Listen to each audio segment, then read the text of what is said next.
ভোলার পারুলিয়া গ্রাম দিনের বেলায় শান্ত, কিন্তু সূর্য ডোবার পরেই এই গ্রামেই শুরু হয় এক অদ্ভুত নীরবতা। লোকজন বলে রাত হলেই জেগে ওঠে এক পরিত্যক্ত মসজিদ। মসজিদটা কেউ জানে না কখন বানানো, কারা নামাজ পড়তো। শুধু গ্রামের বয়স্করা বলে একসময় এখানে ছিল এক আলেমের আশ্রয়। এক রাতে গ্রামের এক যুবক সাহস করে গেল ওখানে। বলে সে নামাজের আওয়াজ শুনেছিল, কিন্তু ভেতরে ছিল না কোনো মানুষ, শুধু ভেজা কার্পেটে ছিল হাঁটুর দাগ। সেই রাতের পর থেকে কেউ আর ওদিকে যায় না।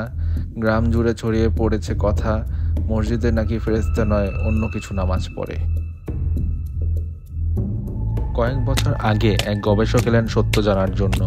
তিনি রাতভর সেখানে ছিলেন, কিন্তু সকালে তাকে পাওয়া গেল মসজিদের দরজার সামনে, নিস্তব্ধ এবং নিঃশব্দ।